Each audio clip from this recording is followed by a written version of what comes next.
Directive, where the laughter's alive. Society's reflections, let's help each other thrive. Politics and culture, oh, what a blend. Join on the journey, let's set the trend.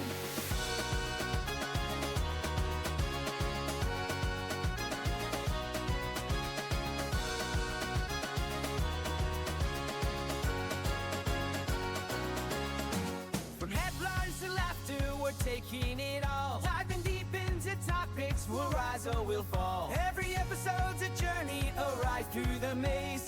Join us on this path, let's ignite the blaze. So grab your headphones tight, let's go for a ride. With every spin and twist, we'll couldn't run and hide. The Prime Directive, where the laughter's alive. Society's reflections, let's help each other thrive. Politics and culture, oh, what a blend. Join on the journey, let's set the trend. I do want to just emphasize my New Year's resolutions. Okay, So, and we're back. We're back, gonna everyone. Talk about 2025. Yes, All right, yes. I got a We're talking Coke. about. Well, I was going to say, is that your Berkshire Hathaway? To drink less Coke, yeah, I know. Oh God, it's terrible. But no, I agree with Warren Buffett that Coke is. If you had invested in Coke even years ago, you'd be multimillionaire. No, yeah. Even just a small amount of money. Time in the market, not timing the market. That's the advice that you keep hearing, and it's true. For those of you that are investors out there in the stock market, you know what I'm talking about. Time in the market, and don't try to time it. Oh God, and don't listen to anybody that says try to time the market. Ugh. Day trading. There's only one thing worse than day trading. That's day drinking. Oh boy. That's not going to lead to anything good. Oh, it's not good stuff. But speaking of 2025 and New Year's resolutions, any New Year's resolutions for you? Yes, my New Year's resolution is to not have a New Year's resolution. Nice. That is my New Year's resolution. Not. Don't even go down that road. The best plan is there's no plan. No plan. Just live your life. Just keep doing what you're doing. Each day when you come across whatever you're coming across, just deal with it as best you can using the skills that you have and the knowledge at your fingertips and the friends and the allies that you have and just move forward. It's the old Marcus Aurelius stuff from Stoicism and whatnot. Just meet each challenge each day that you can. And big kudos to Ryan Holiday, the guy out there who's bringing back the philosophy of Stoicism. He's not alone. There's other writers as well, but he's the big podcaster I listen to and millions of people listen to that just is... has excellent advice about all that kind of stuff. So how about for you? For me, my New Year's resolution is I'm all about low expectations. Low expectations. Because that sounds like a good name for a band. Yeah, low expectations. That's it. That's right? it. Yeah. Like the drummer's always dying. The bass players can't keep time. All that stuff. So, well, the fact of the matter is, it's I feel like I've had high expectations for the longest time, and sometimes you get to a stage in life where you realize that none of that matters. Yeah, it's good to have goals. However, you do not want to just overwhelm yourself, and sometimes just knowing that all you can do is put one foot ahead of the other. Yeah. And that's the best you can do at that moment. That's I good think advice. that's the critical piece. In that's fact, good advice. It's something I actually heard recently, and I always forget the gentleman's name. Stumpf, something like that. I was going to say the internet is going to fact check me on this one, but please go right ahead. If there's one thing I will tell you right now is I don't mind being taught. Oh no! I'm fact always check us. Yeah, fact check us left and right. Right. That's right. If you feel like we are getting some facts wrong, trust me, you're not going to hurt our feelings, and that's because we don't have any. That's right. But the idea here is basically he was a Navy SEAL, and he was talking about going through Hell Week in the SEALs, and in his mind, the best way to kind of try to deal with it was let's come up with small incremental ways that I can succeed with something so difficult. And it was the basic concept of, hey, how do we how do we as humans, how do we deal with a big challenge or something that is very difficult? How do you eat an elephant one bite at a time? Bite at a time. And his entire thought was, well, instead of thinking of Hell Week as an entire week, which would have been just so overwhelming in every respect, he just thought of it incrementally. Yeah. All I need to do is get to chow. All I need to do is get to my next chance to take a rest. And then I'll just deal with the challenges as best as I can and just keep moving forward. Well, and speaking of advice.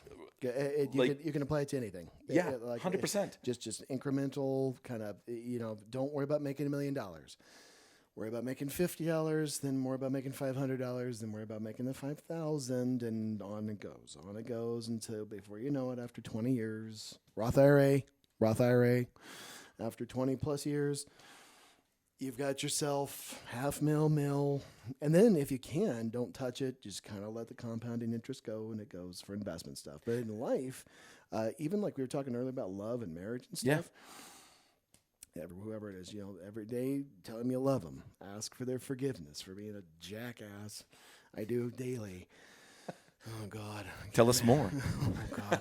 I am not probably the easiest person to be married to, but I make sure that I know my wife knows that I love her every day. And that seems to be the secret to just keeping a marriage going for 25 years now. So just not that I have low expectations, but it's incrementalism, I think, is the way to go. Yeah, I think I may need to clarify my perspective and I guess prospect of low expectations. I try to just be prepared for the worst. But always hope for the best. Yep, like no matter what, always continue to hope for the best, because if there's what is that old Latin saying, "Dum spira spero," or something along those lines, which basically means whilst I breathe, I hope. Yeah, there you go. So keep hoping. In Stoicism, it's the memento mori. It's that's right. Remember that if you didn't like today, remember you could be dead. So, so as shitty as it can get out there, make sure that you realize you're still alive, you're breathing. Oh my goodness! I make the best of it. Thank you, and it's actually kind of interesting. There's another one. It's like no matter how bad you have it, always know that it obviously could be worse. Mm-hmm. So, for example, my brother has this saying, which is, worse things have happened to better people. That's correct. So remember. That's right. Isn't it amazing? Like if you study your history, and gentlemen, and especially ladies too, but study your history.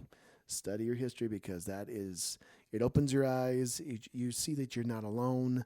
You're not the first person to have gone through what you've gone through. Nothing new is under the sun. That's the Bible. Yes, I will even quote the Bible. My goodness. What? And you're not the first person to deal with what it is that you're dealing with, and you're not alone out there. So and shout out to someone that I've been listening to, a professor from the Austin School, and his name is Roy Casagrada, and highly recommend for anyone who is interested in actually listening to a live lecture being recorded about history and a lot of the lessons that happen in history. I would highly recommend everybody to check him out, because the wonderful thing about that nature is, or the nature of his lectures, is that it turns into a story. It is more told from the perspective of a story rather than, well, today we're going to memorize a bunch of dates kind of a thing. Nice. And speaking of education, you have a lot of background in education yourself. Can you tell us more? Yep. So I've been an educator for over 25 years now. Never planned on it. Never planned on actually ever being a teacher. Whenever my students ask me, like, how did you end up becoming a teacher, I usually say I didn't.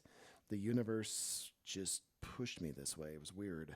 I just kept listening I just kept going through doorways that just kept opening. Mm-hmm. So my first outing as a teacher was as a drummer. I was a young man still looking for kind of my direction. I knew I loved music, drumming, playing in my dad's bands and stuff, all that good stuff. Mm-hmm. But from my journey, I got called out of the blue by the band director of a local high school. He said, I've had 4 other drumline guys quit. Are you willing to come and teach my my kids here, they're challenging, but would you be willing to come and teach them? And I did. I went to this high school just down the road, and I ended up teaching a drumline there. We took fourth that particular year in the drums along the Rockies. We would have scored higher, but I didn't have time to teach them how to do the marching portion of the drumming stuff.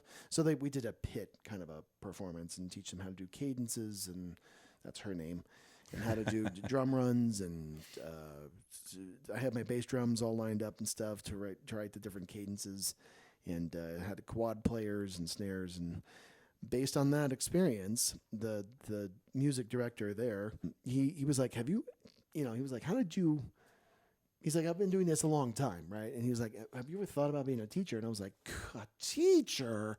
God, me, a teacher? Jesus, no, not a teacher, right? Because you kind of know already what it entails is selflessness, and you're going to be giving a lot away, and you're not going to be probably very wealthy, and you're going to be doing a lot of these other things. Well, it turns out that some of that's true, but based upon that, he just said, "Hey, what do you think about it?" So fast forward another year. I'm a drummer at the time at the Broadmoor Hotel, and we're starting to get like pretty strong indications that, like with all musical situations, things are going to end. Yep. Even after 20 years, my dad had an incredible run at the hotel, about 19, 20 years. I ended up being there about 9, which is still incredible. That's an incredible run. Absolutely. For a musician. Anywhere, like even in Vegas, stuff like that, you get like a year or 2 or whatever. But so I was like, well, what am I going to do married now? What am I going to do to start making a living and still be able to gig, still be able to drum? So I'm like, well, let's take a look at education. So I went and got my sub license, and then I subbed for an entire year.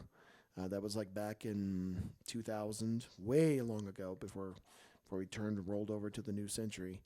And then I decided, okay, I think I'll try this. I'll give this a shot. And then 9/11 happened. And as soon as 9/11 happened, things got like kind of really focused. And it was the month after that I interviewed for, I thought I might take a middle school job at the time in the south part of town. I was subbing, doing a long-term sub there, but I met a lady, and her husband who was at the same school, her husband ran another alternative charter school at the time.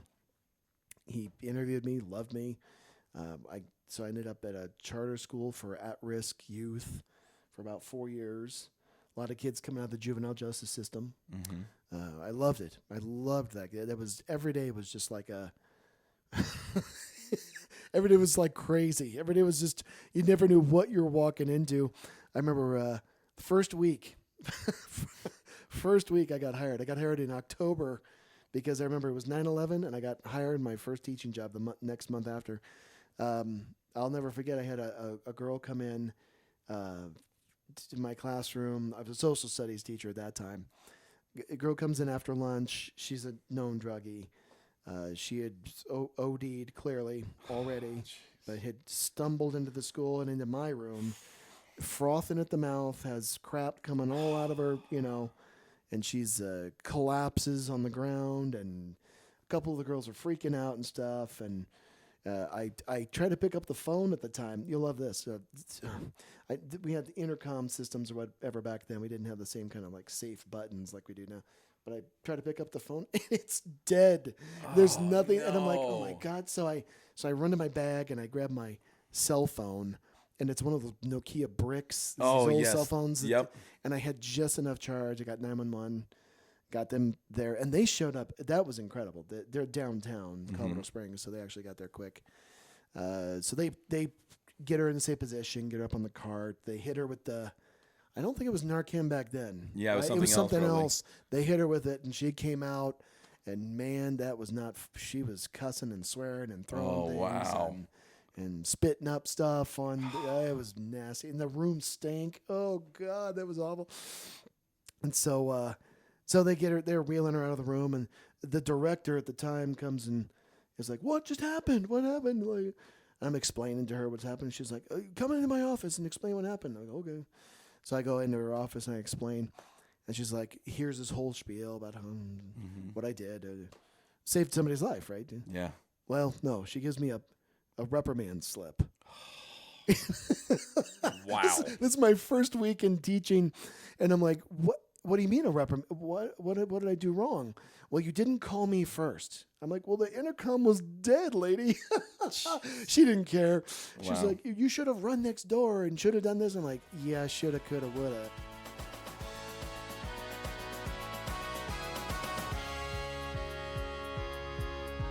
So as we close the chapter, lend us your ear. The Prime Directive's calling, so let's pass a beer.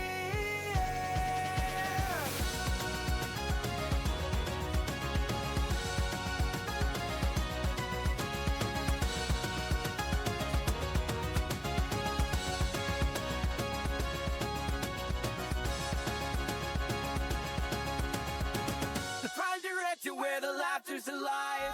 Society's reflections, let's help each other thrive. Politics and culture